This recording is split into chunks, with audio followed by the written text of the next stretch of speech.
Hello friends, I'm Akash, and this is your News of the Week for the week of November 13th to November 19th, 2022.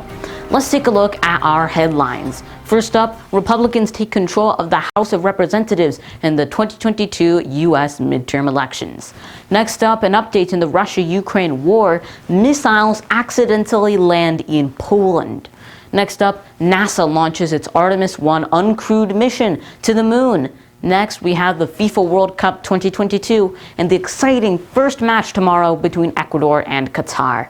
And last but not least, we have the human population, which has officially reached 8 billion people. Now that is an amazing achievement, and we're going to save the best for last. So let's take a look at your news of the week, starting with the Republican Party, who has won the required 218 seats necessary for a simple majority in the U.S. House of Representatives during the 2022 U.S. midterm elections, ending the 4-year Democratic Party's lead in the House.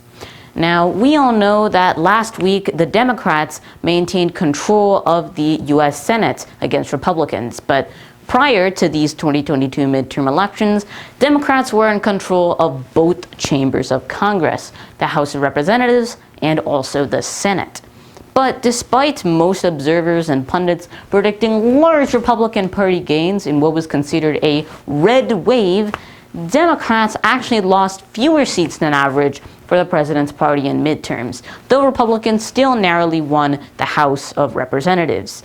Now, the important thing about this is that the Biden administration has to convince both the Republicans in the House of Representatives and his own Democrats in the Senate if he wants to approve any of the bills he comes up with. So hopefully, this system could actually lead to a form of consensus and compromise on deals. And hopefully, we'll have to see where that goes. But also as a result of this election, Nancy Pelosi lost her position as Speaker of the House to Republican House Leader Kevin McCarthy.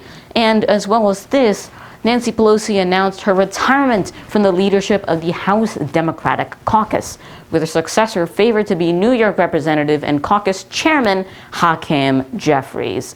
Now, if Representative Jeffries wins, he will become the first black leader of the caucus and therefore House Minority Leader. And that is going to be pretty interesting. So we're going to have to see how the rest of this election goes. And as you can see, that's what we've had with the U.S. 2022 midterm elections. Let's take a look at our next story. The Russia-Ukraine war briefly reached new heights as a Ukrainian missile attempting to defend against Russian strikes accidentally landed across the border from Ukraine into Poland, killing 2 people. Polish President Andrzej Duda said that it was an accident and not an international attack on Poland.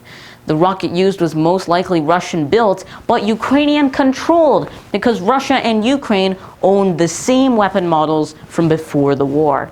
NATO commenced an emergency meeting where NATO Secretary General Jens Stoltenberg stated that it was most likely Ukraine's air defense missile that landed in Poland, but clarified that this accident was still on the fault of Russia for continuing the war and thereby allowing something like this to happen. My condolences to the families of the victims of this attack, and I hope that reconciliation between these countries can help to end this terrible war. Let's take a look at our next story of the week.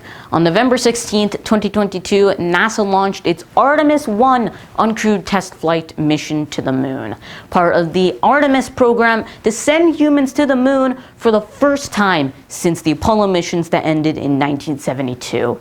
This test involves NASA's new Space Launch System, the successor to the Space Shuttle, and also the Saturn V rocket. And it also involves the Orion spacecraft built by Lockheed Martin and Airbus, and that is the vehicle that will take astronauts to the moon once more.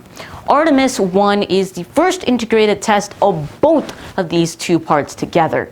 Artemis 1 involves the Orion spacecraft deploying satellites and orbiting around the moon before it splashes down in the Pacific roughly a month after launch. If Artemis 1 is a success, then it will pave the way for Artemis 2, a crewed flyby of the moon set for May 2024.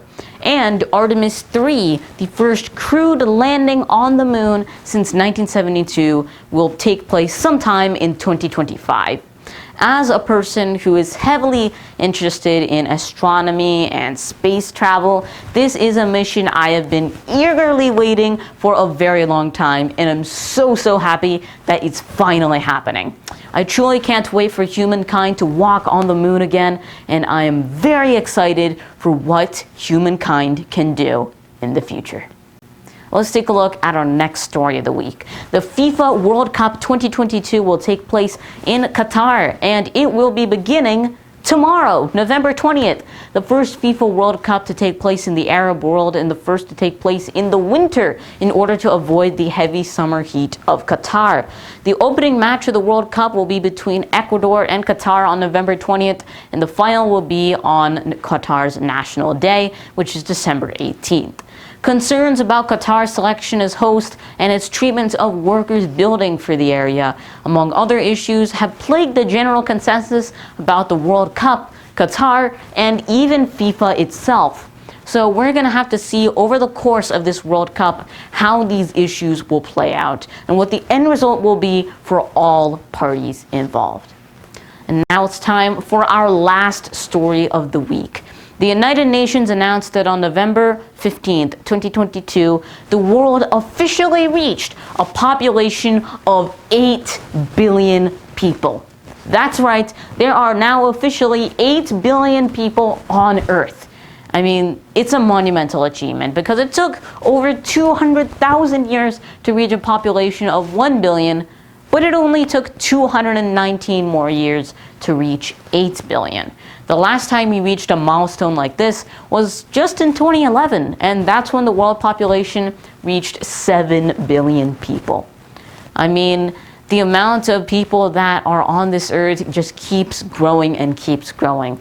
So now to reach 8 billion, that is a pretty big milestone. And that is all of your news of the week for the week of November 13th to November 19th, 2022. Thanks so much for watching. Love you, Akash.